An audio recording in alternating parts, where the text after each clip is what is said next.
Dans cette vidéo, on va aborder ensemble les 30 lois de la richesse. Ces 30 lois, c'est des concepts qui ont complètement transformé ma vie. Je les ai appris dans des livres, en parlant à des multimillionnaires et surtout en essayant des centaines de choses différentes dans mes propres business. Et c'est grâce à ces apprentissages que j'ai pu générer plusieurs dizaines de millions d'euros au cours des dernières années. Allez, c'est parti! Il y a 3 types de lois principales. Il y a les lois business, il y a les lois sur l'état d'esprit et finalement il y a les lois sur la manière de gérer et investir son argent. Je les ai un petit peu toutes mélangées parce que c'est les 3 choses que vous devez dans tous les cas maîtriser si vous voulez devenir riche. Loi numéro 1, la loi du produit minimum viable. C'est un concept qui a été démocratisé avec le livre Lean Startup d'Eric Ries. C'est un des premiers livres business que j'ai lu de ma vie et j'y ai découvert ce fameux concept de produit minimum viable ou MVP en anglais. Un produit minimum viable, c'est tout simplement la version la plus simple, la plus rapide à mettre en place d'un produit que l'on peut créer afin de pouvoir commencer à générer de l'argent le plus rapidement possible. C'est une des plus grandes erreurs qui est faite par les entrepreneurs débutants. On a envie d'avoir le produit parfait, le site parfait, de tout maîtriser à la perfection avant de commencer à vendre. Malheureusement, quand on n'a pas d'expérience dans le business, ça va être très difficile de savoir ce que les clients ont besoin. On va donc passer énormément de temps, être obsédé par son produit et au final, arriver sur le marché avec quelque chose qui plaît à personne. C'est la recette parfaite pour passer énormément de temps, investir énormément d'argent et se prendre un flop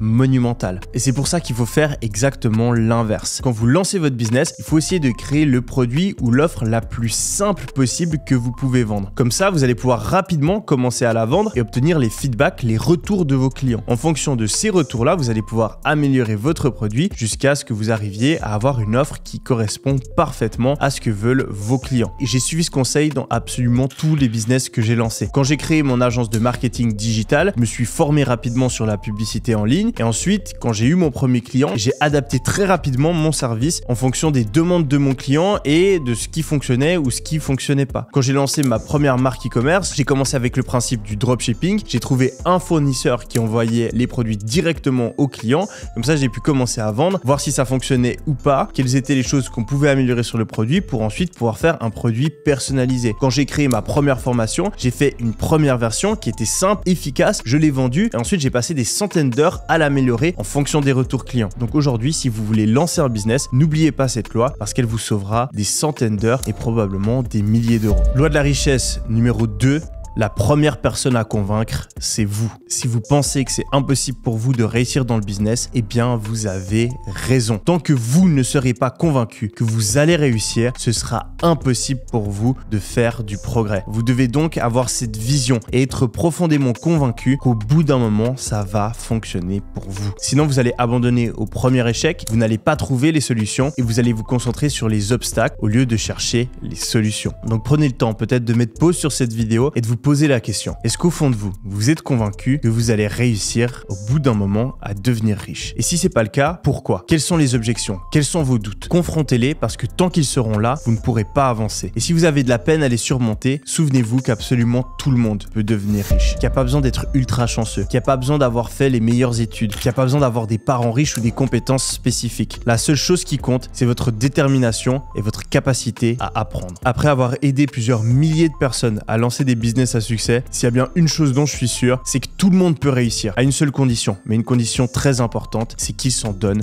les moyens. Loi de la richesse numéro 3, ne pas confondre les actifs et les passifs. Dans le fameux livre Père riche, Père pauvre, Robert Kiyosaki fait la différence entre 2 types de biens. Les actifs qui sont des moyens d'investir notre argent, on va acheter quelque chose qui va nous procurer plus d'argent ou va gagner en valeur au fur et à mesure du temps. Par exemple, acheter des actions, de l'immobilier ou encore une montre. Et puis, à l'opposé, on va avoir les passifs. Des biens qu'on achète mais qui vont perdre en valeur. Ils vont se déprécier au fur et à mesure du temps. Le problème, c'est que la plupart des gens qui n'ont pas d'éducation financière vont confondre les deux. Ils vont par exemple acheter une voiture en pensant que c'est une preuve de succès alors que la voiture va leur faire perdre de l'argent chaque année. Ils vont s'acheter des meilleurs habits ou des montres bon marché qui vont perdre en valeur au lieu d'investir dans l'immobilier ou une montre de collection qui elle va prendre en valeur avec le temps. Si vous voulez devenir riche, retenez bien cette leçon et à chaque fois que vous dépensez des sommes d'argent importantes, faites en sorte que ce soit pour acheter des actifs. Loi de la richesse numéro 4, copier et améliorer. On pense que lancer un business, c'est être un innovateur et créer un nouveau type de produit, alors qu'en réalité, 99% des business qui font de l'argent aujourd'hui se sont contentés de vendre un type de produit ou un type de service qui existait déjà. Le meilleur restaurant de votre ville n'a pas inventé la cuisine italienne. Votre voisin qui a fait fortune dans l'immobilier n'a pas inventé le principe de vendre et acheter des maisons. Et je peux vous assurer que j'étais clairement pas le premier mec à vendre des produits en e-commerce sur internet, à faire un logiciel ou encore à vendre des formations en ligne. Quand on se lance dans le business, il faut copier et améliorer. Prendre un produit ou un service qui est déjà en vente et pour lequel il y a déjà de la demande et ensuite le faire à notre manière en changeant une caractéristique du produit ou même juste une caractéristique du marketing. On va créer une agence de marketing digital, mais on va se focaliser par exemple sur les contenus courts, sur l'utilisation de l'intelligence artificielle, ou bien on va changer notre marketing et pour trouver nos clients, eh bien on va aller en personne toquer dans les bureaux avec une présentation déjà toute préparée sur notre iPad. Je donne des exemples tout cons, mais c'est pour que vous ayez une image en tête et que vous compreniez que quand on lance un business, il faut copier 80% et ensuite innover sur le 20% qui reste. Loi de la richesse numéro 5, le point de départ du succès, c'est le désir. Dans le fameux livre Réfléchissez et devenez riche, Napoléon Hill passe un long moment à expliquer que la clé de toute réussite vient avant tout d'une envie profonde d'accomplir quelque chose. Quand on parle du point commun des personnes qui réussissent, on mentionne souvent la discipline ou encore la persévérance. Mais je suis convaincu que c'est clairement pas la chose la plus importante. La chose qu'absolument toutes les personnes qui réussissent à devenir riches ont en commun, un désir brûlant d'avoir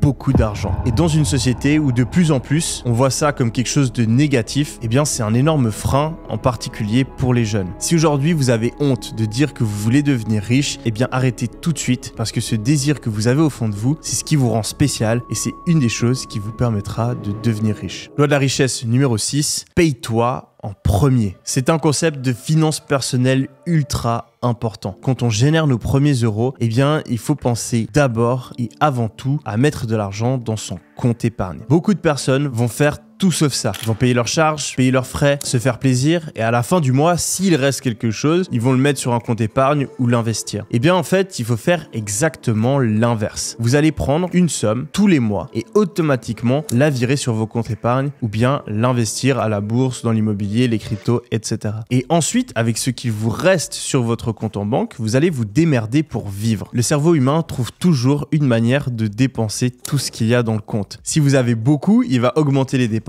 Et si vous avez peu, il va les réduire. C'est pour ça que cette technique est super puissante. Et je vous invite dès maintenant à appeler votre banque ou à aller sur votre application et à mettre en place un virement récurrent qui tombe au tout début du mois et qui va automatiquement virer de l'argent sur votre compte épargne ou bien sur un compte où vous pouvez l'investir. Loi de la richesse numéro 7. La boucle construire, mesurer, apprendre. Une fois que vous avez lancé votre business et que vous avez créé votre produit minimum viable, il va falloir le plus rapidement possible enclencher cette fameuse boucle. Vous allez travailler sur votre produit, vous allez regarder quels sont les résultats en fonction du nombre de ventes, votre bénéfice et les feedbacks de votre client. Et ensuite, vous allez analyser tout ça pour vous améliorer. Vous allez pouvoir améliorer votre produit, votre marketing, votre opérationnel, etc., etc. Vous devez avoir cette boucle qui se passe en permanence, tous les jours, toutes les semaines, tous les mois. C'est ce qu'on appelle dans le langage business faire de l'itération, améliorer sans cesse d'étape en étape avec les différents retours et nouvelles informations qu'on a au fur et à mesure du temps. Si vous avez un site e-commerce, vous allez changer vos publicités, vous allez changer l'apparence de votre site, améliorer vos emails, changer votre emballage, changer les fonctionnalités de votre produit afin d'augmenter la performance et donc la croissance de votre business. Loi de la richesse numéro 8, la loi de la persistance. Absolument tous les entrepreneurs ont échoué des centaines de fois. Car comme le disait Thomas Edison, je n'ai pas échoué 1000 fois, j'ai trouvé 1000 manières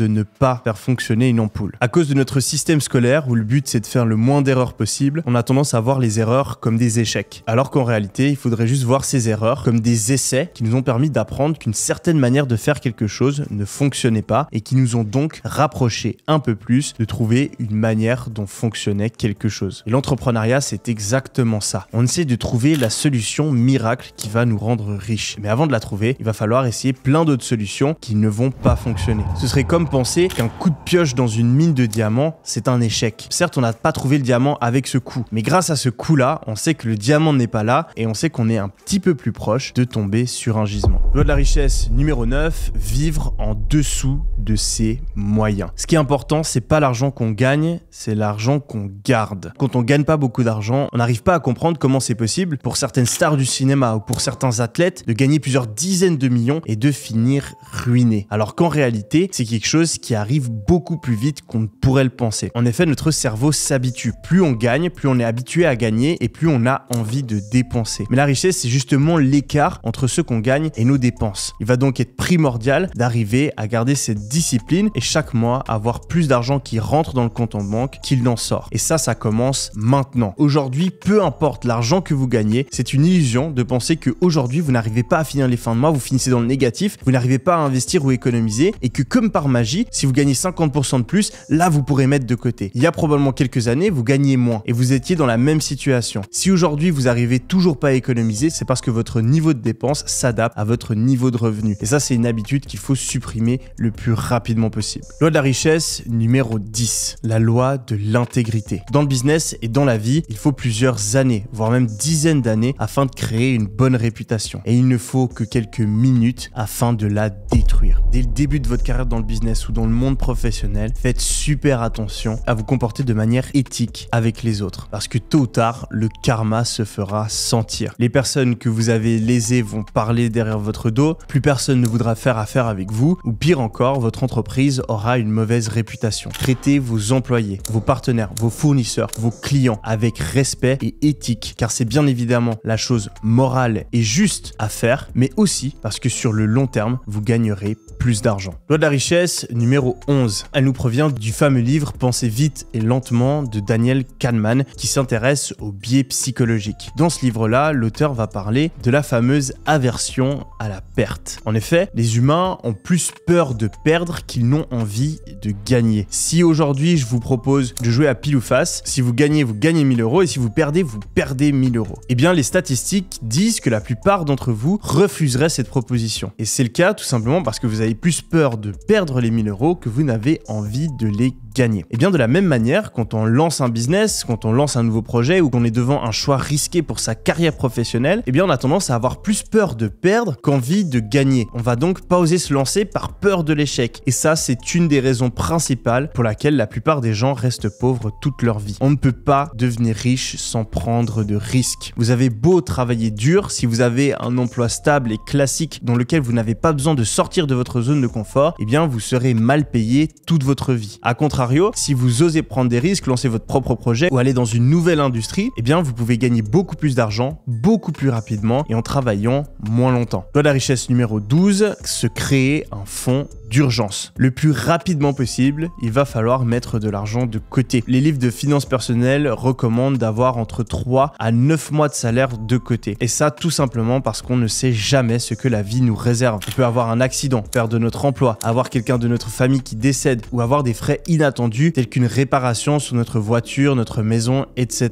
Le problème, c'est que si on n'a pas d'argent de côté, eh bien ça peut nous mettre dans une situation très compliquée et ça peut même nous obliger à nous endetter. Et la dette, c'est le plus gros ennemi de la richesse à cause des intérêts. Chaque mois, chaque année que vous passez endetté vous rend encore plus pauvre et vous pousse dans une spirale. Vous allez devoir gagner toujours plus juste pour pouvoir rembourser votre dette. C'est donc quelque chose à éviter par tous les moyens. Si vous êtes endetté aujourd'hui, remboursez ces dettes le plus rapidement possible et une fois que vous l'avez fait, mettez de l'argent de côté afin d'être sûr de ne plus jamais se retrouver dans cette situation. Je parle bien entendu là de dette et non pas de financement. Si vous êtes endetté pour acheter un actif tel que de l'immobilier ou des investissements, là bien entendu c'est différent et cette dette-là peut même être très utile. Loi de la richesse numéro 13, les gens ont toujours une bonne raison et la vraie raison. Une des choses principales qui va faire la différence dans le business, c'est votre compréhension du marketing et de la psychologie humaine. J'ai rencontré des milliers d'entrepreneurs et ceux qui réussissent le mieux, c'est ceux qui ont cette compréhension profonde de comment pensent et réfléchissent les gens, en particulier par rapport à leurs décisions d'achat. Parce qu'on va pas se mentir, si vous savez pourquoi les gens achètent, vous allez faire en sorte qu'ils achètent vos produits. Si les gens achètent vos produits, c'est très probable que vous deveniez riche. Un des principes les plus importants que j'ai découvert par rapport à ça, c'est le fait que les raisons d'achat sont en général pas celles qu'on pourrait penser et pas celles que les gens vont vous dire ouvertement. En effet, si vous demandez à votre pote à la salle de sport pourquoi il a dépensé 300 € pour sa dernière paire de baskets Nike, eh bien il va probablement vous dire que c'est les plus légères, qu'elles s'adaptent parfaitement à son pied et puis qu'elles vont durer longtemps étant donné que c'est de la bonne qualité. Tout ça, c'est ce qu'on appelle la bonne raison. La raison rationnelle qu'on va pouvoir expliquer à tout le monde pour justifier son achat. Mais c'est pas la vraie raison. En réalité, il existe plein d'autres chaussures bien moins chères, de même qualité et qui, si ça se trouve, s'adaptent encore mieux au pied de votre pote. La raison pour laquelle il a acheté des chaussures Nike, c'est parce que ça va lui donner un certain statut. Ça va lui permettre de se démarquer et de montrer qu'il a les moyens, de montrer que c'est une personne qui prend le sport au sérieux et qui se considère comme un sportif. En effet, quand il achète des chaussures Nike, il essaye plus de valider son identité plutôt que de prendre les chaussures les plus fonctionnelles. Du coup, si vous voulez vendre et créer votre propre marque de chaussures, eh bien, il va falloir comprendre ce genre de dynamique et essayer de jouer sur l'identité. Au lieu de parler du type de tissu que vous avez utilisé pour créer vos baskets, vous allez parler du type de personnes qui achètent ce genre de baskets. Vous allez faire des partenariats avec des influenceurs qui représentent et qui vont donner la même image. C'est un exemple parmi tant d'autres. Mais quand vous pensez à votre produit ou au produit que vous allez vendre, il va être primordial de ne pas s'attarder sur les raisons que les clients vont vous donner, mais bien de comprendre les vraies raisons plus profondes qui vont pousser les clients à acheter votre produit pour pouvoir créer un produit qui correspond à ces vraies raisons et ensuite en parler à travers votre marketing. Loi de la richesse numéro 14, cherchez les conseils de ceux qui sont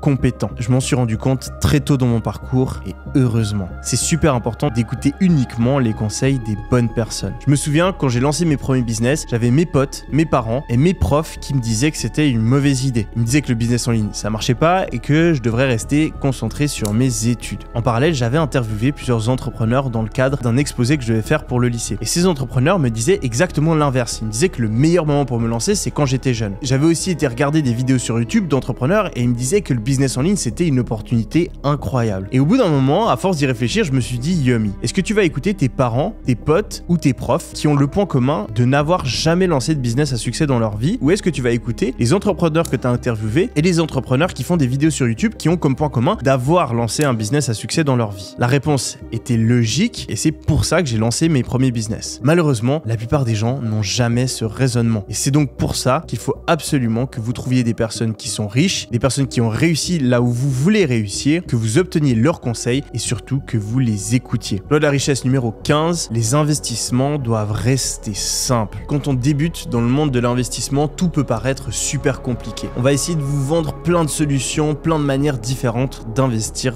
votre argent. Et ça peut être extrêmement tentant. À moins que vous vouliez en faire votre spécialité et que vous soyez passionné par l'investissement, mon grand conseil, ça va être de rester sur les bases. Sinon, vous allez perdre votre temps et je peux vous promettre que vous allez aussi perdre votre argent. J'ai perdu plusieurs dizaines de milliers d'euros, si ce n'est plus, en essayant de faire des investissements compliqués. Et cela même après avoir étudié la finance à Harvard et avoir lu plusieurs livres et suivi plusieurs formations sur le sujet. Tant que vous n'avez pas plus d'1 million d'euros à investir, investissez dans des choses simples comme l'immobilier ou les ETF qui sont des fonds d'investissement diversifiés. Si vous ne savez pas ce que c'est, allez regarder sur YouTube, il y a plein de vidéos sur le sujet et je mettrai même juste ici une formation gratuite sur les investissements. Loi de la richesse numéro 6, déléguez tout ce qui est en dessous de votre salaire horaire. Quand vous commencez à gagner de l'argent avec votre business, il va falloir le plus rapidement possible apprendre à déléguer. Et pour le faire, il y a une règle très simple. Vous allez commencer par calculer votre salaire horaire. Vous allez regarder combien d'heures vous travaillez pendant un mois et vous allez diviser l'argent que vous gagnez par ce nombre d'heures. Vous allez tomber sur un chiffre, par exemple 50 € de l'heure. Ensuite, ce qu'il va falloir faire, c'est trouver les tâches dans votre emploi du temps que vous n'aimez pas faire ou alors qui sont simples à déléguer et ensuite les faire faire par quelqu'un que vous pouvez payer moins de 50 € de l'heure. Si vous trouvez quelqu'un à 20 € de l'heure et que vous lui faites faire cette tâche, eh bien ça veut dire que vous avez gagné 30 € par heure. Parce que le temps que vous récupérez, vous allez pouvoir l'utiliser sur des tâches plus importantes qui vont faire augmenter encore plus rapidement l'argent que vous gagnez avec votre business. Une des erreurs les plus courantes chez les personnes qui débutent, ça va être de déléguer trop tard, trop lentement ou de la mauvaise manière. Et donc utiliser cette règle vous permettra d'éviter ça et de gagner plus vite tout en arrêtant de faire les tâches les plus répétitives et celles qui vous inspirent le moins. Loi de la richesse numéro 17, commencez avec la fin en tête. J'adore cette citation de Stephen Covey qui dit que toutes les choses sont créées deux fois. Première fois mentalement et une deuxième fois physiquement. La plupart des gens oublient d'avoir une vision. Ils oublient d'inventer, réfléchir, prévoir, planifier et créer dans leur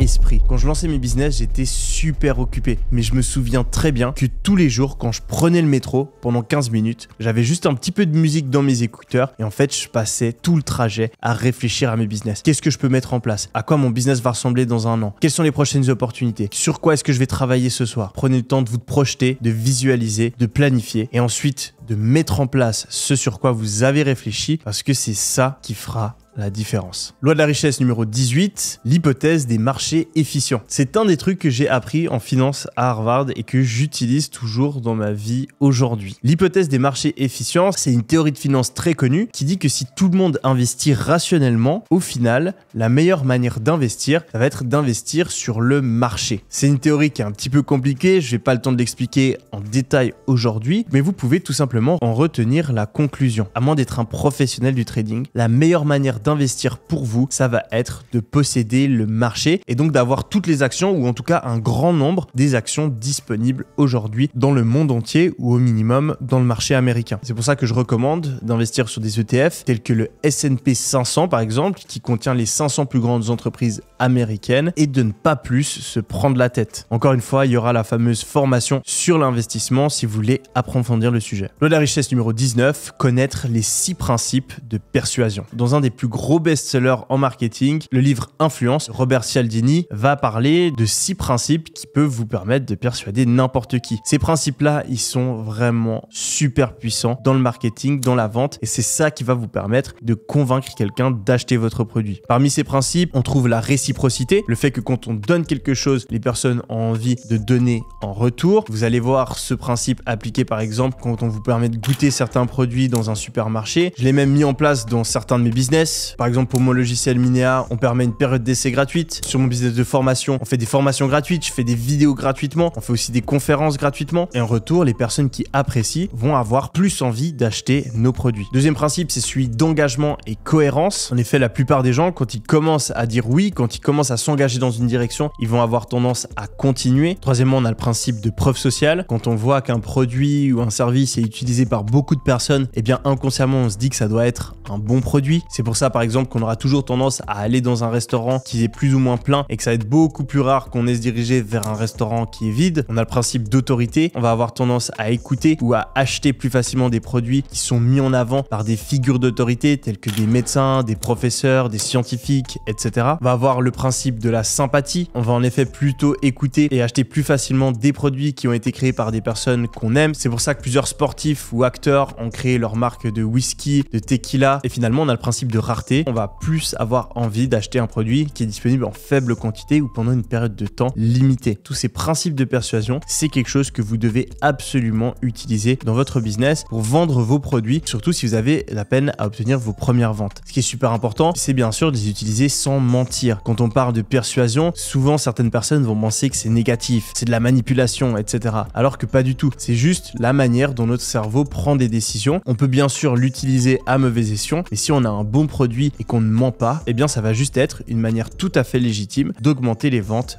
de votre business. Loi de la richesse numéro 20, moins c'est plus. Et ça, c'est vraiment le génie de Steve Jobs, par exemple. C'est de faire le plus important et de supprimer le superflu. C'est pour ça que les produits Apple sont des exemples de simplicité. Et contrairement à Android, par exemple, il y a beaucoup moins de fonctionnalités. Ce qui est important, si vous voulez faire un bon produit, si vous voulez avoir un bon business, ça va être de vous concentrer sur l'essentiel. Et ça, c'est une erreur très courante chez les débutants où ils ont envie de lancer plein de business en même temps. Ils travaillent sur 50 fonctionnalités. Ils font un peu de marketing, de produits, de création de site, de support client en même temps et c'est un énorme bordel. Vous devez à tout prix éviter cette erreur et vous poser continuellement la question: qu'est-ce qui est aujourd'hui la chose la plus importante pour mon business et comment est-ce que je peux faire quelque chose de simple qui fonctionne? Loi de la richesse numéro 21, on parle encore une fois d'investissement et ça va être la fameuse loi des intérêts composés. La manière la plus simple de comprendre, c'est avec deux courbes. Une courbe avec des intérêts simples, ça ressemble à ça. Une droite qui monte de manière linéaire. Une courbe avec des intérêts composés, ça ressemble à ça. Une droite qui croît au début lentement, puis qui à terme décolle littéralement vers le ciel. Quand on investit, c'est exactement ça qui se passe. On va pouvoir gagner de l'argent sur l'intérêt de nos intérêts. Et donc, plus on investit notre argent tôt, plus on l'investit longtemps, plus il va se multiplier avec le temps et ça peut nous permettre d'acquérir de véritables fortunes. Donc pour ça, c'est quelque chose à ne pas négliger et qu'il faut avoir un horizon long terme. Loi de la richesse numéro 22, le 20-80. 20% des efforts produisent 80% des résultats. Je pense que c'est la chose que j'ai mentionnée le plus souvent sur ma chaîne YouTube parce que c'est la chose la plus importante dans la vie. Les amis, je peux vous promettre que c'est mon super pouvoir. C'est ce qui m'a permis de gagner autant d'argent et d'accomplir toutes les choses que j'ai accomplies dans ma vie. Tous les jours, je me réveille et en boucle, mon cerveau, il se demande: Yomi, est-ce que c'est vraiment la manière la plus efficace de faire les choses? Yomi, est-ce que tu es vraiment concentré sur la tâche la plus importante en ce moment? Et c'est cette espèce d'obsession que j'ai avec la priorisation qui me permet d'être beaucoup plus efficace que beaucoup de monde. Il faut absolument que vous passiez tous les jours une partie de votre journée à vous poser ces questions parce que si vous êtes en train de vous obséder sur le footer de votre site alors que vous n'avez encore jamais parlé à un de vos clients, eh bien vous êtes en train de perdre votre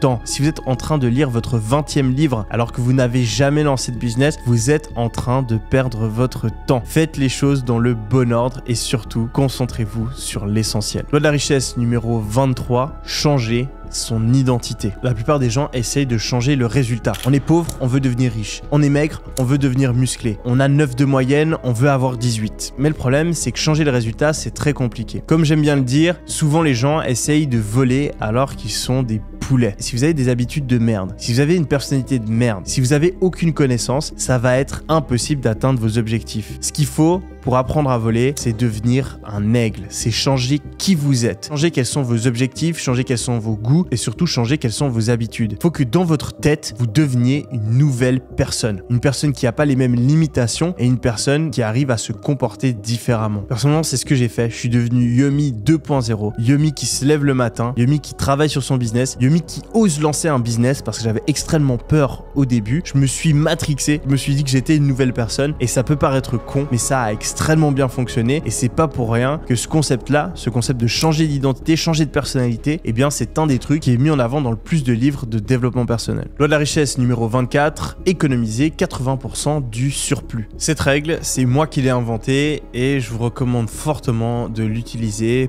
pour gérer vos dépenses et vos investissements jusqu'à la fin de votre vie. En gros, cette règle, elle consiste à séparer votre revenu en deux parties. La partie qu'on dépense et la partie qu'on économise / investit. Afin de faire ça, va falloir faire un calcul très simple. Premièrement, on va prendre notre salaire de base. Notre salaire de base, c'est l'argent qu'on gagne actuellement. Si aujourd'hui vous gagnez 2000 euros, ce chiffre, 2000 euros, ça va être votre salaire de base pour toute votre vie. Et à partir d'aujourd'hui, si vous gagnez plus de 2000 euros, vous allez faire ce simple calcul. Vous allez prendre l'argent que vous avez gagné pendant le mois. Imaginons 3000 euros. Vous allez soustraire à ce montant-là votre salaire de base. On va arriver sur un total de 1000 euros. Ces 1000 euros-là, on va les séparer en deux catégories. L'argent qu'on peut dépenser, le 20%, et l'argent qu'on va économiser, le 80%, c'est-à-dire 800 euros. On va prendre ces 800 euros à économiser et, rappelez-vous une des lois précédentes, on va automatiquement le virer sur notre compte épargne ou notre compte en investissement. Et il va nous rester 2200 euros qu'on pourra ensuite dépenser comme on le veut. Et ce qui est bien avec cette règle, c'est qu'on peut l'appliquer à l'infini. Si dans 5 ans, vous gagnez 100 000 euros par mois, vous allez faire 100 000 euros moins 2000 euros, votre salaire de base, 98 000 euros que vous allez séparer à 20%, l'argent que vous allez pouvoir dépenser, qui va environ correspondre à 20 000 euros, et 80%, 80 000 euros que vous allez mettre de côté. C'est une méthode simple, efficace, qui ne va pas vous demander de réduire votre niveau de vie, parce que ça, c'est quelque chose de très dur. Si aujourd'hui, vous gagnez, je sais pas, 3 000 euros par mois, ça va être très dur de vous mettre à économiser 1000 euros, parce que vous avez vos habitudes qui sont en place, etc. Vous n'aurez donc jamais à réduire votre niveau de vie. Vous allez juste faire augmenter votre niveau de vie moins vite que votre augmentation de revenus et ça va vous permettre d'avoir beaucoup d'argent que vous investissez afin de profiter des fameux intérêts composés qu'on a parlé juste avant et de pouvoir avoir des rentes qui tombent tous les ans. Loi de la richesse numéro 25, le marché est plus important que tout. Quand on lance un business, réfléchissez longuement à l'industrie que vous choisissez. Ne vous lancez pas dans une industrie sur la pente descendante. Même si vous êtes un incroyable entrepreneur, vous allez nager à contre-courant. Et je peux vous assurer que Michael Phelps, s'il essaie de remonter un torrent, eh bien il va quand même reculer. Le but, ça va être de choisir une industrie qui va vous porter. Au moment où je fais cette vidéo, il y a notamment le e-commerce, l'IA, les réseaux sociaux, le business en ligne qui me viennent en tête. Mais dans 5 ans, ce sera peut-être différent. Donc gardez en tête qu'il faut à tout prix se lancer dans une bonne industrie et qu'il faut écouter vos clients et non pas vous-même. Quand on se lance, souvent, on a envie de vendre quelque chose qui nous plairait à nous. Mais le truc, c'est que c'est pas vous qui allez acheter vos produits, c'est les clients. Et donc, il va falloir écouter ce que les clients disent. Si votre produit il est parfait pour vous mais que personne l'achète, eh bien c'est qu'au final, le marché est en train de vous dire que votre produit n'est pas bon. Et ça, des fois, ça fait mal à l'ego. Mais si vous voulez réussir dans le business, il va falloir apprendre que le marché est roi, le client est roi et que vous êtes juste là pour les servir. Loi de la richesse numéro 26, la loi du savoir. Le plus vous apprenez, le plus vous gagnerez. On connaît cette fameuse citation de Warren Buffett qui nous incite à acquérir un savoir plus grand. Il n'y a rien de plus vrai, c'est le but de chacune de mes vidéos, c'est de vous donner les informations qui peuvent vous permettre de réussir parce que j'ai vu dans ma propre vie à quel point le fait de lire des livres, de me former, de regarder des vidéos, de parler à des personnes qui s'y connaissaient plus que moi, eh bien ça m'a permis de gagner beaucoup plus d'argent. Je peux vous assurer que si j'avais essayé de lancer mes business sans jamais me former, eh bien peut-être qu'aujourd'hui je commencerais à peine à gagner de l'argent. Ce qui m'a permis d'avancer beaucoup plus vite, de prendre un énorme raccourci, c'est d'être debout sur des épaules de géants. C'est de m'appuyer sur le savoir de personnes qui ont dédié toute leur vie au business ou qui avaient déjà créé des business à succès similaires au mien. Ne faites pas l'erreur de limiter votre cerveau au savoir que vous avez acquéri dans votre propre vie et prenez comme mission le plus rapidement possible d'apprendre le plus possible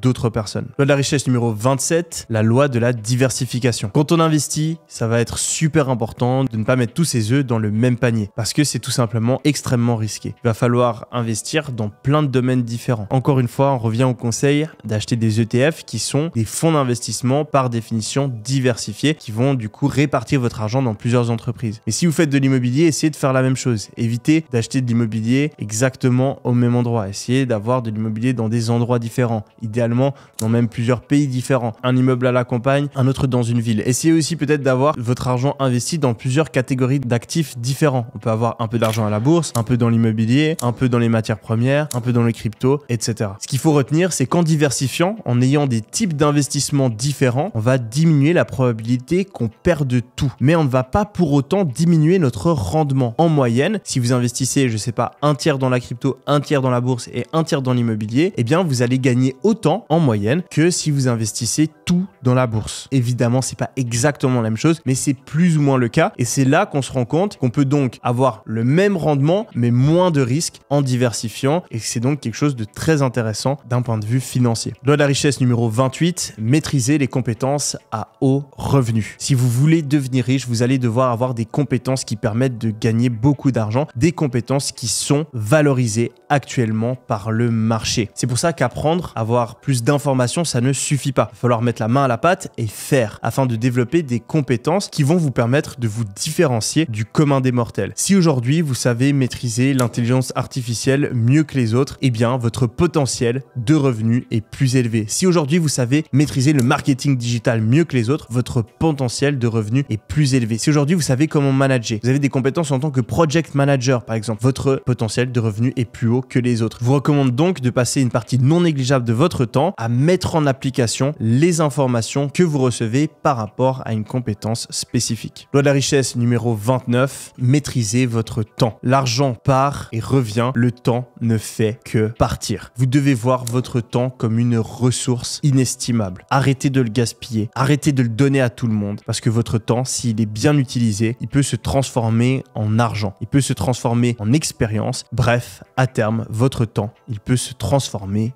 en richesse. Loi de la richesse numéro 30, fuyez les frais. Quand on investit, une des choses qui peut nous faire perdre le plus d'argent, c'est les frais qui sont élevés. C'est pour ça que je vous recommande de plutôt investir en utilisant des brokers, donc des plateformes en ligne, plutôt que de le faire à travers votre banque. Les frais, on va pas les voir passer. On va avoir un petit conseiller qui va nous faire un pitch de vente, mais en réalité, si vous investissez votre argent à long terme, un frais de 0,5 ou de 1%, ça peut, sur plusieurs dizaines d'années, représenter des centaines de milliers d'euros. C'est donc donc super important quand vous commencez à investir votre argent d'utiliser les bonnes plateformes et de comparer afin d'avoir les frais les plus faibles possibles. Il y a quelques mois, on a passé pas mal de temps avec un expert justement dans l'immobilier et les investissements afin de faire une formation approfondie sur les investissements. On parle justement de quelle plateforme choisir, comment minimiser les frais, comment diversifier, etc. etc. Si c'est quelque chose qui vous intéresse, je mettrai la vidéo juste ici, elle est complètement gratuite et sur ma chaîne YouTube. Je vous invite à cliquer dessus dès maintenant. Dans tous les cas, j'espère que cette vidéo vous a plu. C'était Yomi. Allez,